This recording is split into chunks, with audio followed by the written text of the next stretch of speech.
Hello sir. Hello ma'am. Ma'am मतलब कई बार हम सुनते भी हैं, बहुत जगह देखते हैं और कई बार बहुत बार हम पढ़ते भी हैं। मैम मुझे ये पूछना है कि मैम भक्ति क्या है, मतलब भक्ति क्या होती है? आज ये ज़माना अलग हो गया है कि भगवान से भी लेन-देन का मामला चल रहा है कि आप मेरा ये काम कर दो तो ये हो जाएगा, और काम एक भी नहीं हुआ तो भगवान बदल ले कि भाई कहीं और माथा टेकते हैं, यहाँ तो काम हो नहीं रहा, तो ये भक्ति नहीं होती। तो एक तो जो परसेप्शन भक्ति का बन गया है कि भजन कीर्तन पूजा पाठ कर लिया और भक्ति हो गई। भक्ति का असल मीनिंग है सरेंडर, समर्पण। और समर्पण व्यक्ति कब करता है? जब पहला चीज विश्वास होता है कि वो जो भी करता है वो सही करता है। मुझसे कई बार लोग पूछते हैं कि आप बहुत ज्यादा डिप्रेशन में नहीं जाते, या कोई आपने सब कुछ देखा है, चाहे स्ट्रगल है, इंसल्ट है, रिजेक्शन है, हर फील्ड में हर चीज होती है। अगर आप आगे बढ़ रहे हैं, कोई पोजीशन पे जाने की कोशिश करते, आपको इनका सामना करना पड़ेगा, ये जिंदगी के साथ आता है, तो आपको सामना। लेकिन मुझे कभी दिक्कत नहीं दी ये चीजें। क्यों? क्योंकि जो मैंने कहा समर्पण, मुझे पता है कि एक ऐसी शक्ति ऊपर बैठी है जो मेरा बुरा नहीं चाहती। तो कई बार बुरी चीजें भी मेरी जिंदगी में हो रही है, मुझे पता है वो मेरे अच्छे के लिए है, क्योंकि वो कर रहा है। तो ये समर्पण, ये भक्ति है। तो ये आपको हारने नहीं देती। क्यों हारेंगे आप? क्योंकि आपको पता है ना कि वो हारने देगा नहीं। तो आप अपने आप गिरे, आप फिर उठेंगे कि नहीं भाई अभी गिरना शायद जरूरी होगा, उसका इशारा है, इसीलिए चलो फिर उठते हैं, फिर आगे बढ़ते हैं। तो अर्जुन ने भी, जब समर्पण की बात गीता जी में आती है, तो कई लोग कहते हैं कि धर्म का मतलब होता है अंधविश्वास। नहीं, क्योंकि अगर अंधविश्वास होता, अंधविश्वास में क्वेश्चन करना अलाउड नहीं होता आपको।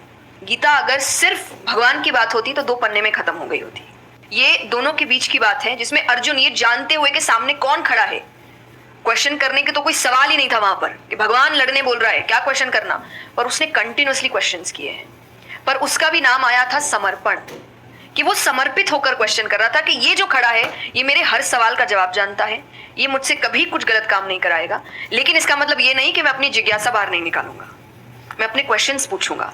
तो भक्ति का अर्थ यही होता है कि पहला निष्काम होता है। क्या फायदा मत ढूंढिए कि मेरा काम नहीं हुआ तो भगवान है ही नहीं। भाई भगवान कहाँ है? भगवान होते तो ऐसा होता क्या? वो तो इंसान है इसलिए ऐसे हो रहे काम।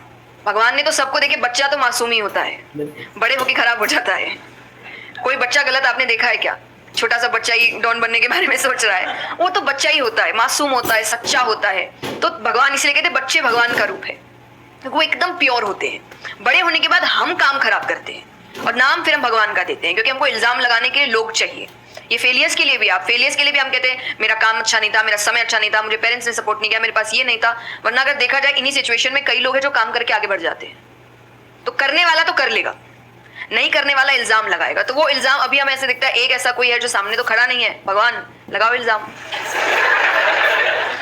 एक फोटो है ना इंटरनेट पे कि भगवान खड़े, छोटी बच्ची खड़ी है, छोटी बच्ची के हाथ में टेडी बेयर है, तो भगवान मांग रहे हैं और वो बच्ची बोली मुझे बहुत अच्छा लगता है, मुझे नहीं देना। उसको नहीं पता कि भगवान के पास पीछे एक बड़ा सा टेडी बेयर रखा है और भगवान उसको कह रहे हैं कि बस दे दो और मुझ पे विश्वास रखो कि वो दे दो। छोटी चीज जो तुमसे, आपको वो बुरी लग रही है उस वक्त कि मेरे साथ गलत हो गया या मेरा छोटा काम नहीं हुआ, मैंने तो इतनी पूजा की थी, इतना काम किया था, शायद तुम उस काम के लिए नहीं बने हो, तुम और बड़े चीज के लिए बने हो।